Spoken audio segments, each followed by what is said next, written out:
Normally, when someone is put into an empty white room, it's not a good thing. Similarly, when two people enter a challenge on a Netflix production with millions of dollars up for grabs, it's also not a good thing. We're about to muddy the cinescape as we've tried to prove to you that the Immaculate Room is not that bad.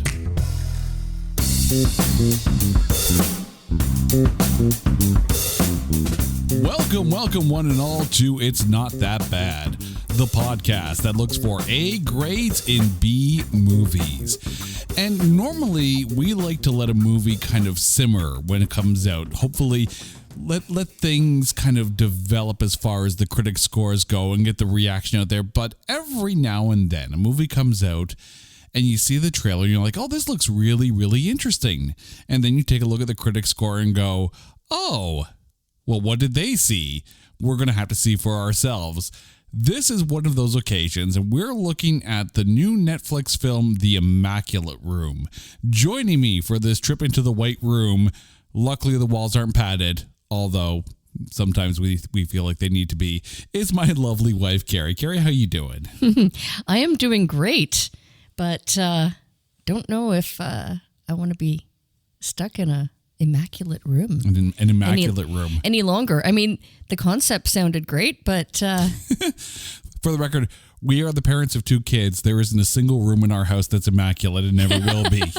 Never going to happen. Yeah, white walls, nope, and nope. Although, I'm really glad that they didn't crayon all over our walls.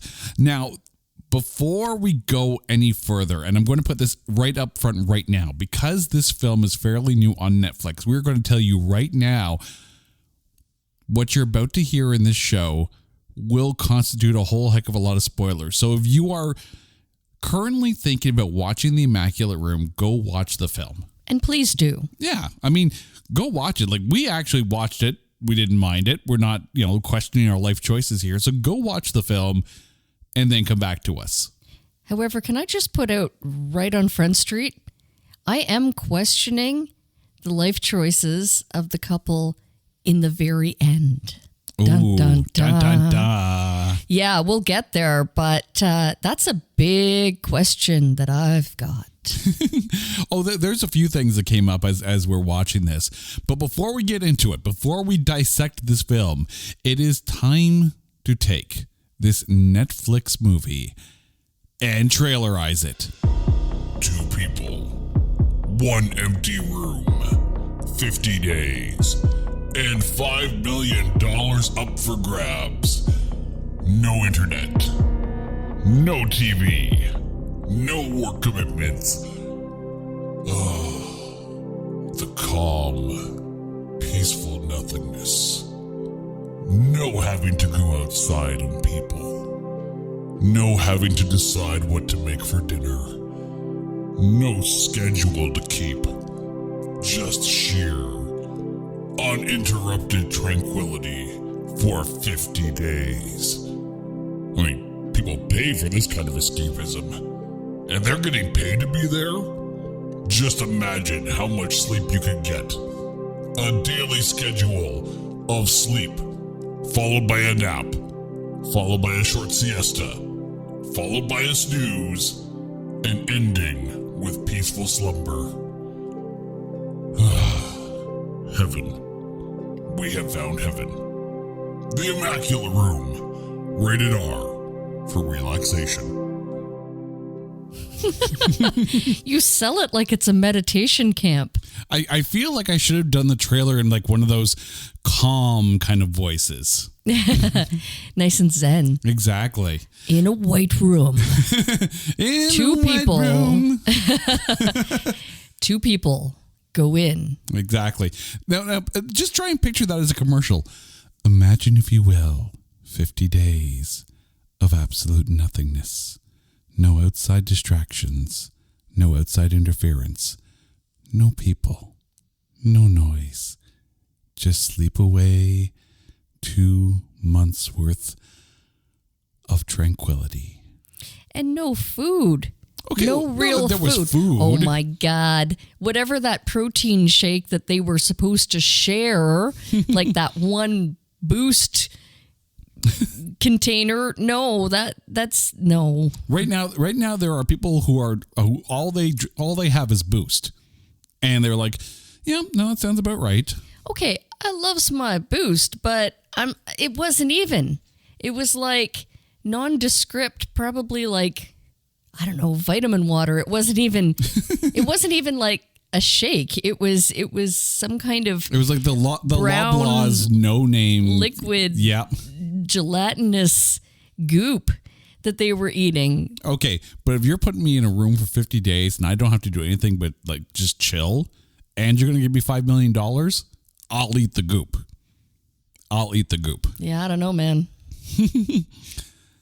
I bet you anything though, it tastes like chicken. Because everything tastes like chicken.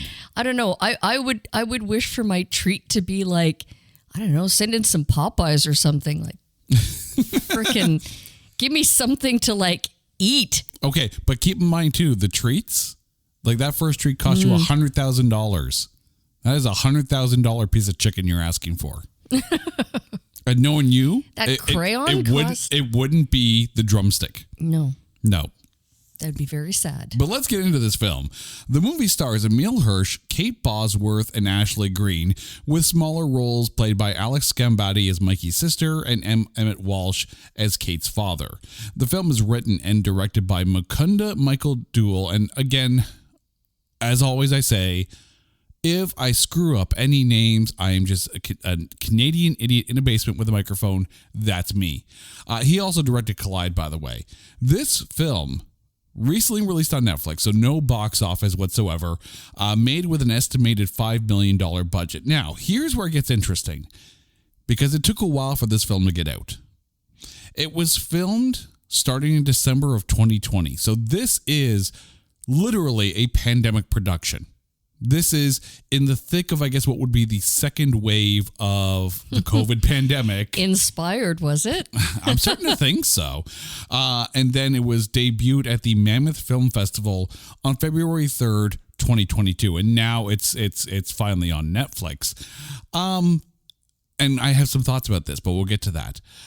The film has a Metascore of 42. And over on Rotten Tomatoes, the audience score is a very lovely 69%.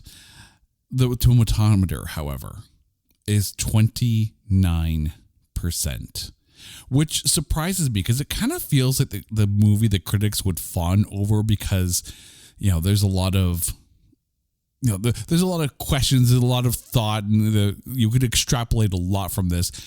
Does it seem like the kind of film critics should have liked, though? You know what? I can see where it faltered.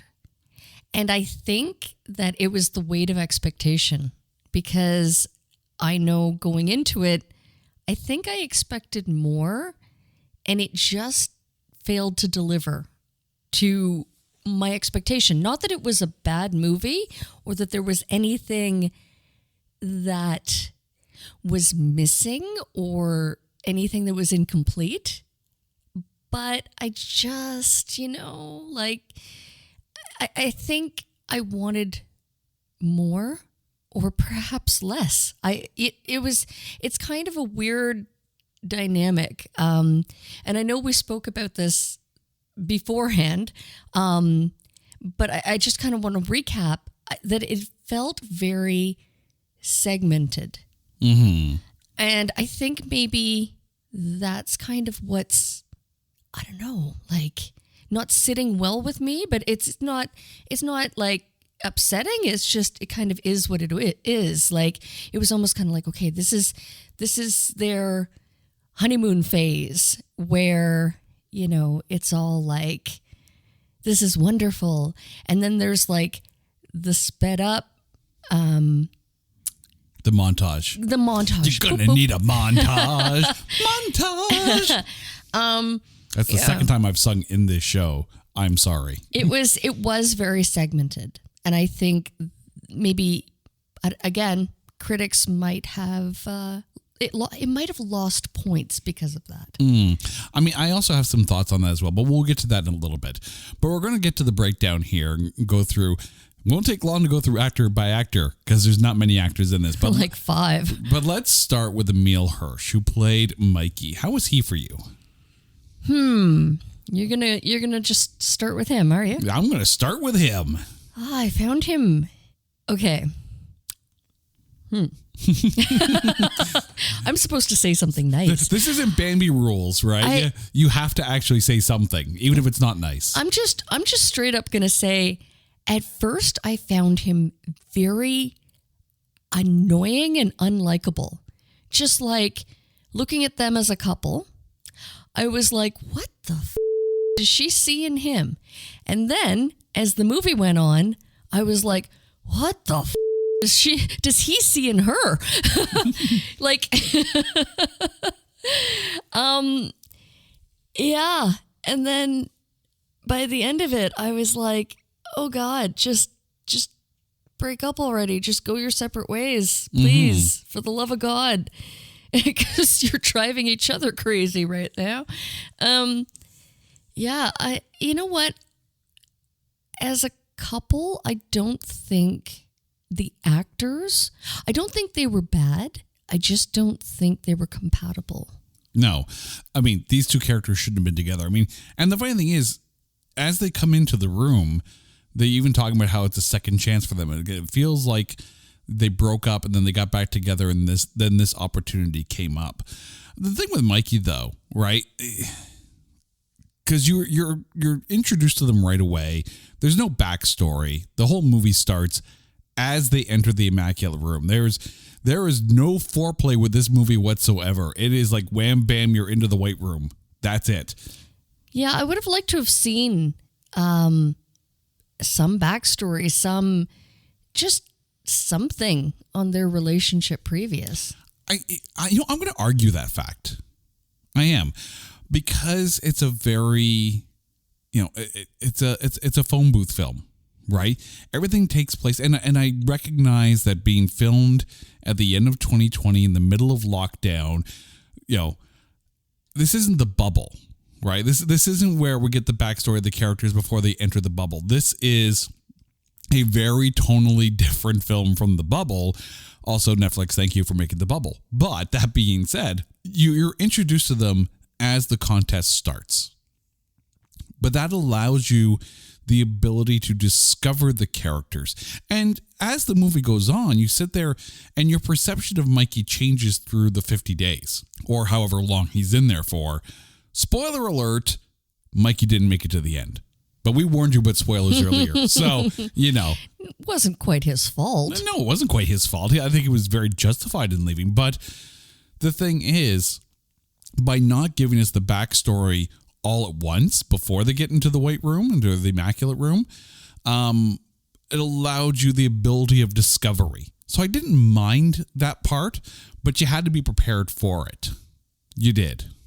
And the fact that he starts to lose it within about 15 minutes of entering the Immaculate Room. It's like, oh, hey, this is cool. We pushed the button. Everything started. And then he starts looking at the clock.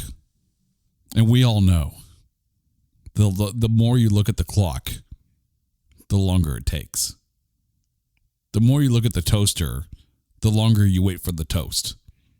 The kettle doesn't pop until you look away. So right away, he's showing us his inability to have inner tranquility. But then by the end, you start to feel a little bit, but I think it's more his character doesn't grow. His character is just growing in the understanding of why he and Kate don't belong together. So it's not like it's a redemption thing. It's not like he grew. He just grew a set. You still don't like him, do you? I just found him very annoying right off the cuff, but then Kate was very annoying. So I was very annoyed by both of them. Okay, so let's get to Kate, as played by Kate Bosworth. Lucky her, she didn't have to learn a new name. But how was she for you? Very bossy. Like, I mean, that's the character. That's the character, yeah, I know. But she played it very bossy. And I just think, I I don't know. It's almost like either the character wasn't flushed out or you were still left with maybe just not truly knowing her. I think it's because she doesn't know herself at that point. And hear me out on this one here. So as they get in to the Immaculate Room, immediately she's trying to create an environment that works for her, right? She's the one with the wake-up call. She's the one that's trying to set her schedule around the Immaculate Room in order so that everything is organized. Mikey, he's the, lucky son of rich parents who gets to be an artist for a living kind of thing, quote unquote living. So he's a bit more free-spirited, which means that he likes a bit more chaos, of which you don't really get chaos for 50 days in a room with nothing. She's very regimented. She's very, she has her routines that she needs to stick by. She's very diligent in oral hygiene.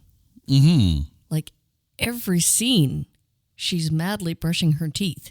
Well, I think there's a manicness to it, that big part of the routine, right?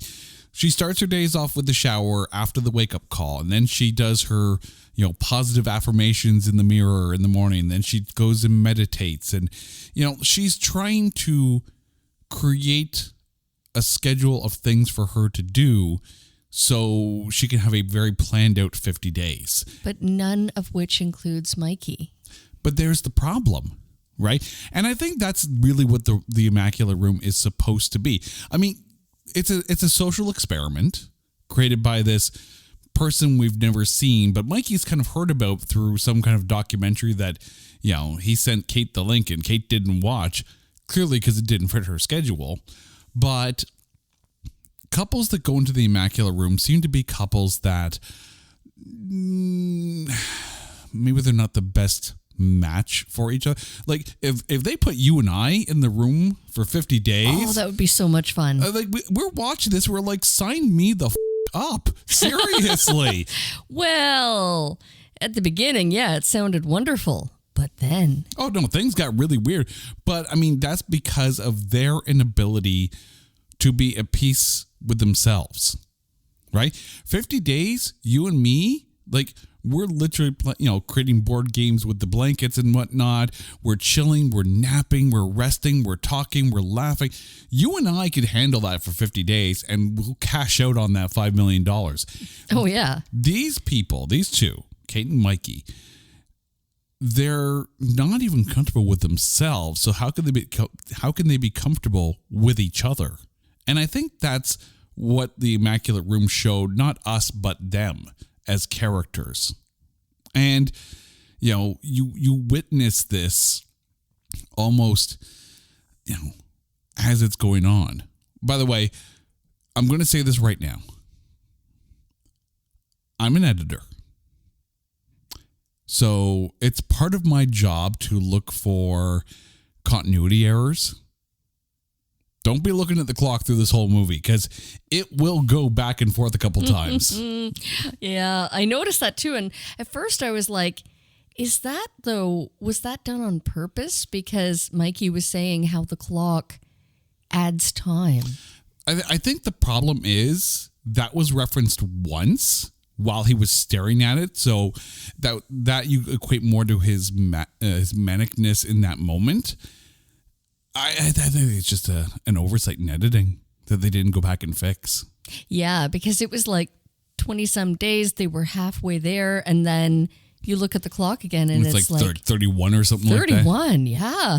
Like, they lost 10 days. If it changes like a couple of minutes, you're okay kind of thing, but it changed quite a bit. So just ignore the clock. Clock doesn't matter. Time is an illusion, lunchtime doubly so. Well, it kind of does matter. Well, it matters to them. When you're in there 50 days, you want to know. The problem is, now that I've said it and you go and watch it, you'll never not see it. So I'm sorry. Well, I noticed it too. I mean, it doesn't necessarily take a trained eye. It's just kind of like, wait, they lost 6 days. What's going on? Right. And the thing is, too, you're right. It very much is segmented, right? they enter, and things seem to be going okay, and they get into their routine, and, then you're right, the montage, and then they both get one call from the outside. And it's not like they can actually talk to the person. It's just like a recorded message for them. For Mikey, it's his sister, as played by Alex Gambati. And then you got the father, who Kate really didn't want to hear from, as played by M. Emmett Walsh. And in those moments, you get these little things that are revealed. It's revealed that, at some point, maybe Mikey didn't let his sister know that he's back together with Kate. And Kate really didn't want to hear from her father because she's ashamed of him because he's poor and living in a shelter. And at that point, you're sitting there and you really start to look at these two like, maybe you should be together because neither of you were really in this moment good people. But you at first, you're like, Mikey's just going to fall apart. After a while, you're like, these aren't likable people. They're not. You know what, though? Funny enough, you say that, but I actually started to really root for Mikey. And more so, and again, I don't want to say too much, but when he finally left, I was like, yes, you go and start a new life. And I can't tell you how incredibly disappointed I was with you, Mikey, from the last scene. Like, no, turn and run the other way, son. Keep running. Keep running. Don't stop. No, you made your break twice. Do it. Like, don't go back. Don't. You had your chance, sir. Yes. No. Do not accept damaged goods. Do not accept. Danger, Will Robinson. Danger. Yeah. Now, here's the thing. We mentioned treats earlier, and there's this thing where they have two treats that they can choose, right? They don't get to choose what the treats are. They just get to order a treat. And the first time, and Mikey chooses right away. Like he goes for his first treat. For the record, that cost him $100,000. And it's a crayon. That's a $100,000 crayon. But he's an artist. And I think the crayon helped him a lot because it was something to do, right? And you see his solace in drawing, but he doesn't do portraits, so his art is really for himself. So it in itself is a solitary endeavor, not involving Kate. Like, everything they do really doesn't really involve the other. And then Mikey gets a second treat. He's like, no, I'm going for my second treat, $250,000. And in walks Ashley Greene, playing Simone, completely naked. How was Ashley Greene for you? You know what? I mean, aside from being completely floored, I was like, what? Whoa, what is happening here? They've now introduced a third party, a naked lady into the dynamic. It certainly got interesting and got weird after that turn. And I almost kind of, you know what? I think I was so disappointed in the direction that the movie took at that point because I kind of really wanted to see the full 50 days, just the couple, uninterrupted, without distraction. I wanted to see how that would have gone, but it just went so horribly left field from that moment. And it was like, okay, this is deliberately placed for shock value and to basically turn it into, are we going to talk about the second treat? The third? No. Yeah. Second treat? Well, it's Kate's first treat.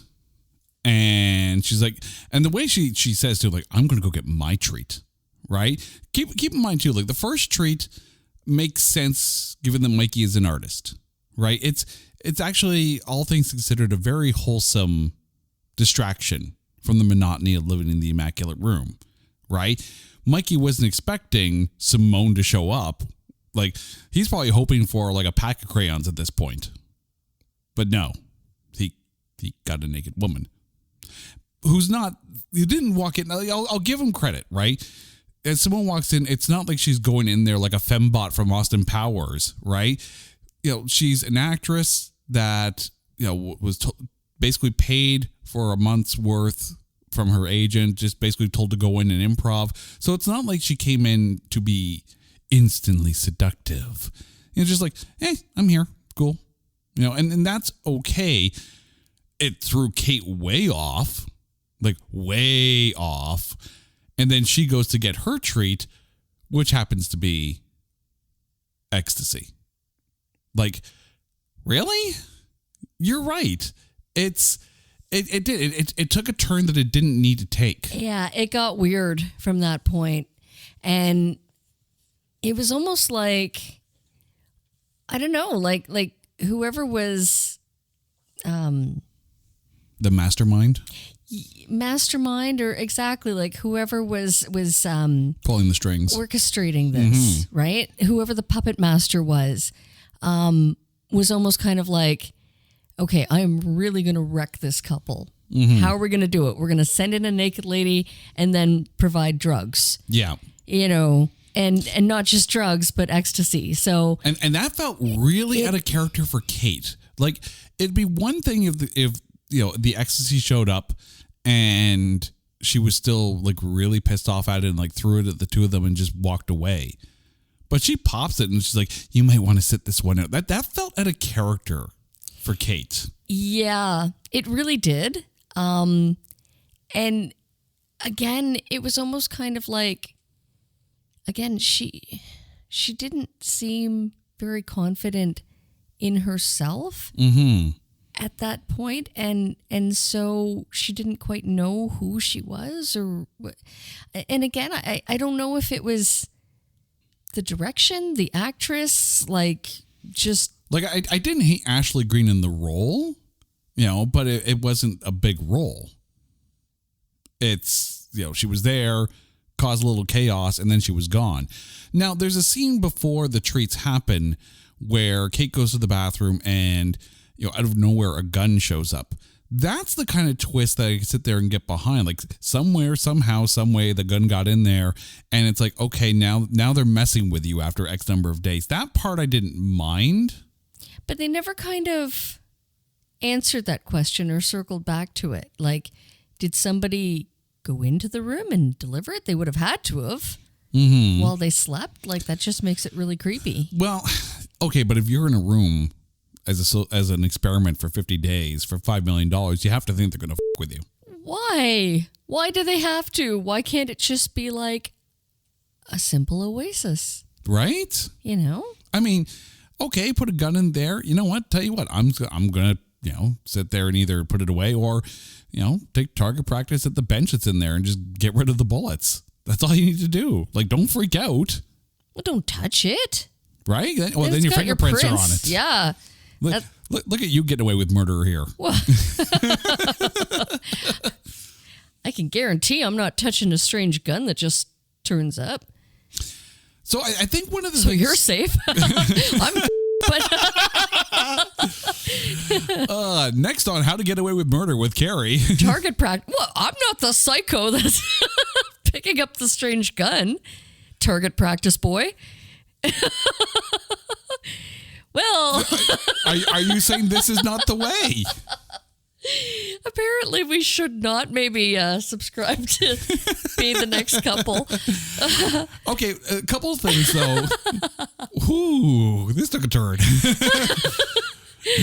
Clearly, we are not taking a vacation down by the firing range. Okay, so couples therapy here. There have been movies that are created basically around like social experiments, right?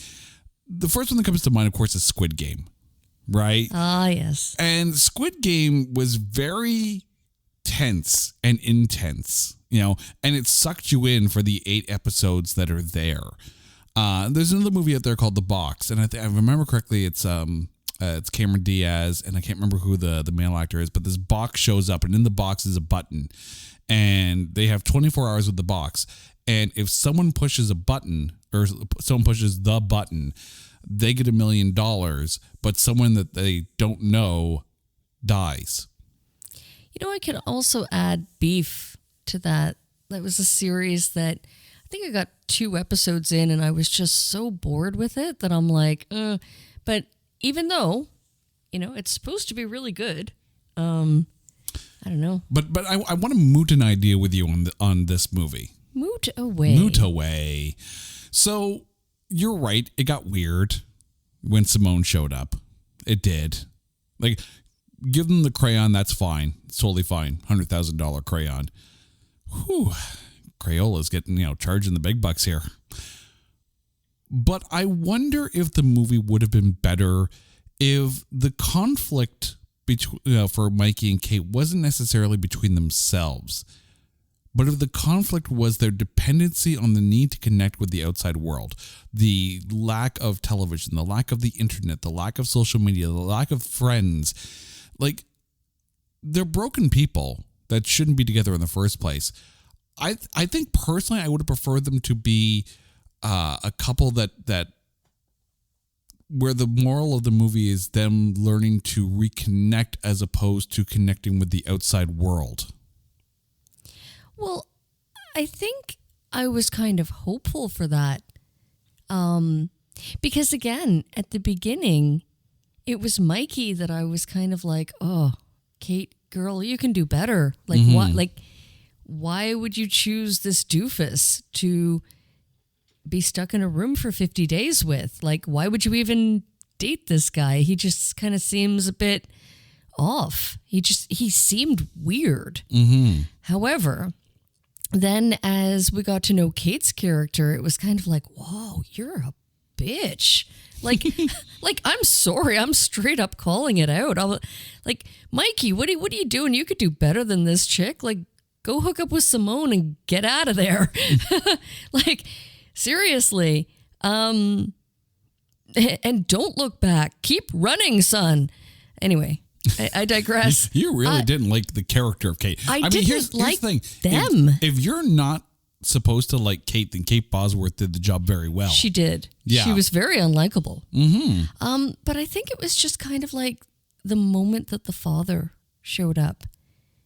It was kind of like, whoa, you're showing you're a bad person. But there's the thing. If the Immaculate Room was designed not as a way to with them, but as a way to get them to see their failings, see what they're necessarily doing wrong, and then to heal and grow together, I think it would have been a better movie. Again, that's just me. And there's the point too where Mikey's saying that he stopped hanging out with his friends because he has rich friends, because that was his upbringing. She never grew up with money. She felt out of place around his rich friends, so he stopped hanging out with them to make her happy. Like, these are the kind of questions that needed to be brought up and solved in the Immaculate Room. And I think that was very much part of it, is that if she wasn't happy, she wasn't a happy person, she wasn't happy with herself, there was absolutely nothing that Mikey could have done, hard as he tried. And he tried. He tried to make the relationship work. But however, was there not a redeeming trait to Kate at the end? I have a note on that. Okay. I want to get to that in a second, though. All right. So I know that I'm sorry that I know I called her a bad name, and I do feel bad. Now, for the record, she's not calling Kate Bosworth a bitch. Yeah, no. She's calling Kate the actress, character. Yes. You know what? It's not fair, because I think had we had more information about maybe their first go at the relationship, maybe what caused them to break up, like a little bit more backstory. So we're not just kind of like, we meet 2 people and then at first it's like, no, Mikey is, no, he's not good enough for her. And then it was like, whoa, wait a minute. It's actually Kate that seems very bossy and controlling. And there is nothing that Mikey could do to, I don't know, to be what to meet her expectations, yet he is kind of a goof in in and of itself. So, it's an interesting thing, and I just kind of think like, I hope the next couple had a better go of it. Dun, dun, dun. Well, since you mentioned that, yes, the movie does end with another couple entering the Immaculate Room and starting their 50 days. So I'm going to put this out there before, because I do have a couple more talking points on this. But before we get to that, I want to ask you, as a movie, as a scripted movie, it has its flaws kind of thing. I think the actors did well in portraying broken characters. But as a scripted movie and getting rid of the weird ecstasy part, I would be curious to see this as an actual reality series. Have a series of Immaculate Rooms so you can go from room to room throughout the season and people actually doing the 50 days. And can they make it to the end? Well, interesting that you say that, because you had also mentioned Squid Game earlier. Mm-hmm. And are they not, for the second season, if I'm not mistaken, I think they're making it more like almost like a game show? Well, I think there's Squid Game The Challenge, and then they're making the second season to follow up the first season. So I think Squid Game The Challenge is a reality game show type thing based on the games that were played at Squid Game. I'm hoping they're not real bullets, but right. but I'm serious though. Like, think of it like a Big Brother meets Love Is Blind, but it's not necessarily, a competition per se, but it's real couples put into the room for 50 days to see what happens. Would you watch that as a reality series? Oh, I think absolutely. Because, I mean, look, we were drawn to this movie based on that premise. I think there is a certain... voyeurism? Yeah. It's almost kind of like being a fly on the wall and just watching life unfold as it's intended to be. But I think it's escalated, being in that type of environment, being secluded from your friends and family, and the only person that you have to communicate with is the other person. So, you know what? I can see how it would be a huge test of a relationship. And again, even like a self-exploration, right? Like, Kate seemed to learn more about herself, I think, from being in this room. And we really kind of, I don't know, like, I can only hope that Mikey learned a lot about himself as well. And I think that was maybe the catalyst. I mean, aside from having to leave for, medical attention. Mm-hmm. But she didn't want him to go because that would have cost them $4 million. And it was that moment that I really disliked her. Mm-hmm. I mean, okay, the whole thing about the father, I was just kind of like I didn't quite understand it. I couldn't quite follow why she had so much hate and resentment. Really? Really? It wasn't hate and resentment towards him. It's just that I think that's more hate and resentment towards herself for really not acknowledging the fact that her father has no money and is living in a shelter. And, it's that moment where she sits there and knows she's going to have to explain to Mikey who he is, why she never talked about him. And that means that she has to be honest about how horrible a person she's been because of that. Yeah, I don't know. She just kind of, she took it way, way, way to the extreme. She wouldn't get out of bed for like 2 days afterwards. And it was kind of like, but I think, even though he tried to be so sweet and loving. I think that her not being able to get out of bed for 2 days it's not the fact that she had to see her father, right?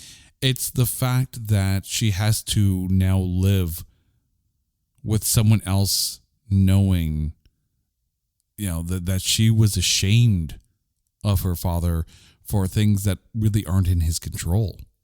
Like, again, that is just a huge red flag that she's maybe not the best kind of person. But I'm sorry, after causing blunt force trauma, and she's trying to talk Mikey into not leaving to get medical attention. What? Because she's going to lose some money?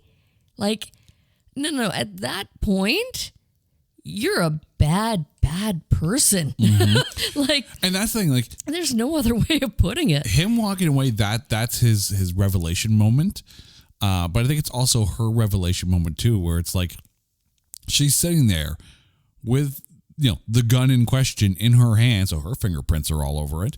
Holding a gun to Mikey so he doesn't leave, and he's going to walk away anyways because, as much as he knows that the money means a lot to her, it's not worth bleeding out from the head. I think he knew, though. He knew she wouldn't shoot him. I mean, he had to know. She wasn't a great person, but she certainly wasn't a killer. And she didn't, let's say, she didn't mean to hurt him. No. It happened. Mm-hmm. It was an accident. In a very heated moment. She sure as wasn't like concerned for Mikey. She was more concerned about losing the challenge or losing the money. And that's just bad. Yeah. I'm sorry, but if someone's injured, you call them a doctor. Mm-hmm. And there's cameras everywhere too. Like, I mean, I think the organizers of the challenge should have at least tried to get him some medical attention. I mean, that's a lawsuit waiting to happen. I'm sure they signed waivers, but still. Bad fictional character. Bad. Okay, I'm going to put this out there, okay? Because we have on this show, we've already covered The Bubble. Love The Bubble. We talk endlessly about our love of the show Staged. Love. Right? There are shows and movies that came out during the pandemic that are very much products of the pandemic. And when you realize that this is filmed in 2020, they've wrapped production in 2021, and then they, I don't think it would have taken them too long to do post-production on this film. It's not that, there's not a lot. There's no really. I mean, aside from the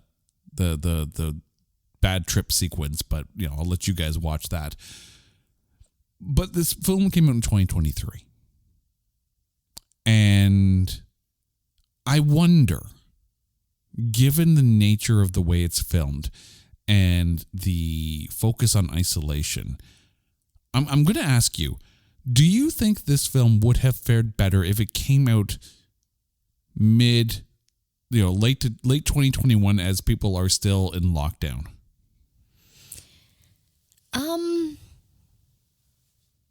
I mean, it's an interesting question. I think I mean, I don't know, but I think it's kind of like almost, I don't know, it's almost too real. Mm-hmm. I would think for some people who may have lost their jobs, they may have been secluded, either completely alone or with someone, perhaps a roommate, a relationship.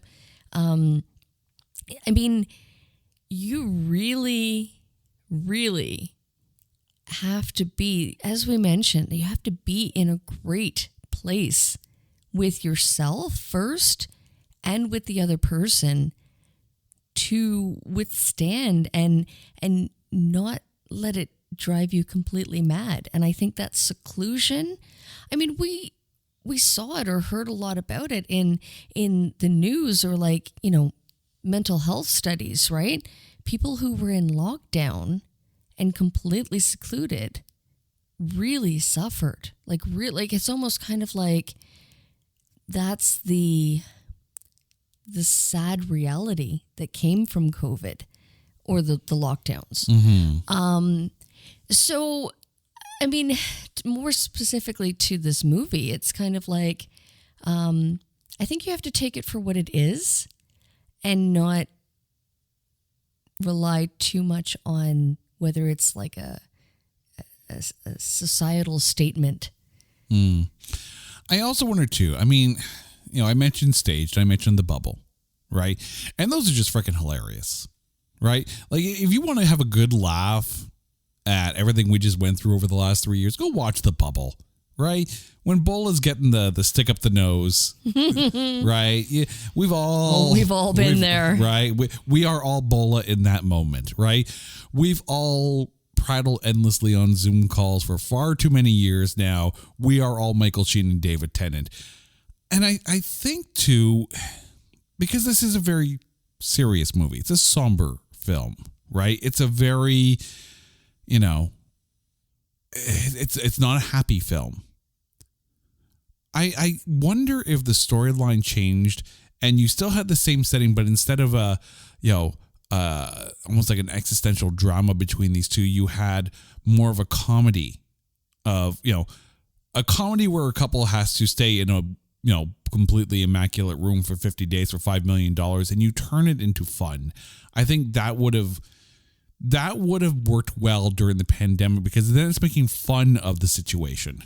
I think I was hopeful for that in watching the previews, and even with how Mikey was a bit of a goofball in the beginning. In the first few scenes, I think I was like, okay, so it's going to be a light-hearted, I mean, the couple are going to bicker about what, whatever, right?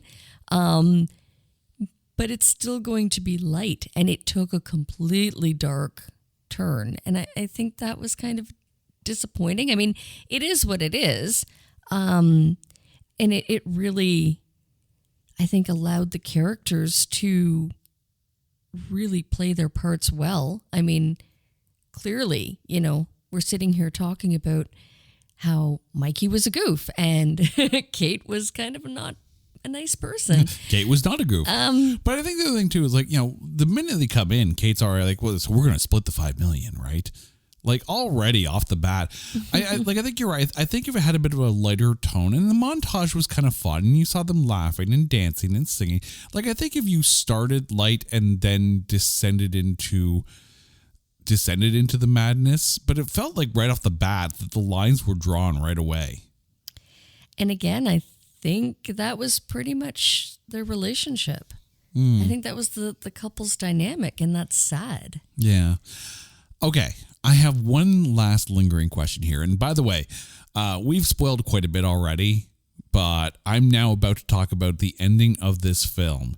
So if you still have any inclination to see this film, now is the time to go watch the film. This is literally your last chance, okay? Because I'm about to talk about the ending. So we mentioned that Mikey left the room early, thereby costing Kate $4 million. And we know that 3 treats were bought, 2 by Mikey, 1 by Kate, which the first treat is $100,000 and the second treat was $250,000. That means the prize money, if that's still counted, was now down to $550,000. And when they're out of there's a scene where, like, Kate's looking at the button. There's like 2 days left, and it fades to black. And when it fades back up to black, or from black, Mikey's jogging on the street outside, and he bumps into Kate, who's just leaving the homeless shelter that her father is at. And they start talking, and they walk off together, kind of thing. Not as a relationship, but just like to talk, kind of thing. He asks her if she made it to the end. She doesn't answer. And as they walk away, there's a sign that says, new kitchen, created, thanks to an anonymous donation. So I'm going to ask you, I'm going to give you 2 options here. Okay. And you tell me which one in your heart you feel is the right way. Okay. Option A, Kate thought about leaving. She didn't leave. She stayed the full 50 days and got, at minimum, $550,000, at most the $1 million. And in that moment, she had her change of heart, and she decided to donate the money to the shelter, to help her father, to kind of help ease her conscience. Option B, she didn't make it. She bailed with 2 days left.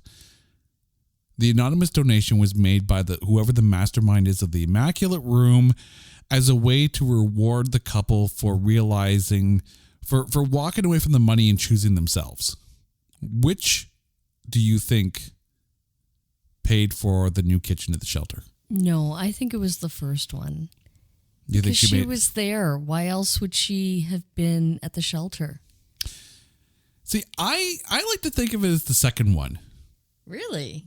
If it's the second one, then that means both had that moment where they realized that the money isn't that important.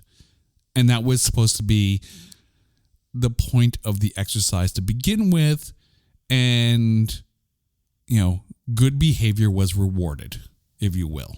No, but the first option, at least Kate would have realized that, you know what?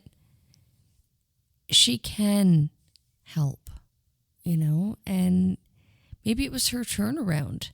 And if that's the case, then okay. I'm okay with Mikey chatting with her and, you know, giving her a third chance, maybe. I don't know. Don't do it. Don't do it. You really don't like them together, do you? No, I don't think they were a good match. And again, maybe it was in part that they weren't happy with themselves, so they would never be happy with anybody. But I just think, bad coupling, you know. Bad fictional characters. Bad. Okay, so it's come time, and there's not a big list to choose from here. So, Carrie, who is your MVP of the Immaculate Room? Actress-wise? Whoever wise. I'm going to go with Kate. Okay, Kate Bosworth. Because she definitely elicited a response. She made me hate her. At first, I kind of liked her, and you know, I was hopeful. I was hopeful maybe that she would find her fun. You know, that maybe with Mikey being such a goof that she would eventually loosen up and play, you know, and enjoy the time together. But that was not the case. Okay, I'm going to go off the board on this one here with my MVP. My MVP, and again, I do apologize if I mess up the name. My MVP is Rasa Parton. He's the cinematographer for this film. So, let me explain. You don't have much to work with in a room where there's all white on the walls, minimal furniture, but I still think in that confined space and in that production environment where you have to think that people are getting sticks up the nose on a daily basis. Oh, Bola. We are all Bola. But I still think it was well shot. There was some cool camera trickery with it. Like, I thought it looked very good, even if I wasn't a big fan of some of the scripting choices. I think the actors were good for the roles that they were given. And you're right, Kate Bosworth was very good in making us not like Kate. But I still have to think the cinematographer needs to be singled out for doing a really good job with not much around him to shoot with. Like, it's not like he had these intricate set pieces to work with. It's a white room. It's an empty white room. So you got to be at the top of your game to make that look as good as it did. So kudos to Rasa Parton, my MVP for this film. Carrie, thank you so much for sitting down and, you know, watching a whole lot of white room with not a lot going on, and talking with me on this one. Now to you, our listeners, you guys know the drill. If there is a film out there that you think is unfairly maligned or you think is so bad that there's no way in heck that we can find anything good to say about it, hit us up on Twitter at NotThatBadcast or go to our website at notthatbadcast.com. There you can also find our coming soon page, see some of the movies that we're getting ready to talk about. Let us know your thoughts. We'd love to hear from you guys. Until next time, she's Carrie, I'm Jay. You guys are awesome for listening. This is It's Not That Bad. Take care.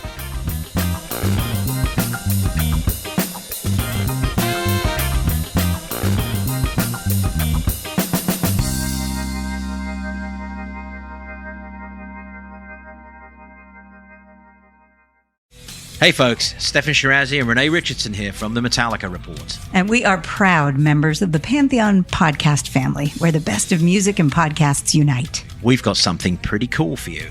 We're giving away an exclusive Metallica merch package worth over $250. That's a whole lot of Scary Guys, Skulls, M72, and other sought-after Metallica swag. And we've made it easy for you to win. Follow and share the Metallica Report, and you're in the game. Go to pantheonpodcast.com/Metallica, enter your email, and hit that button to be entered to win. And just like that, you're eligible for our monthly exclusive Metallica merch package. And guess what, rockers? You can enter every month, so just do it. And while we love our global brothers and sisters, the lawyers won't let us ship outside the U.S.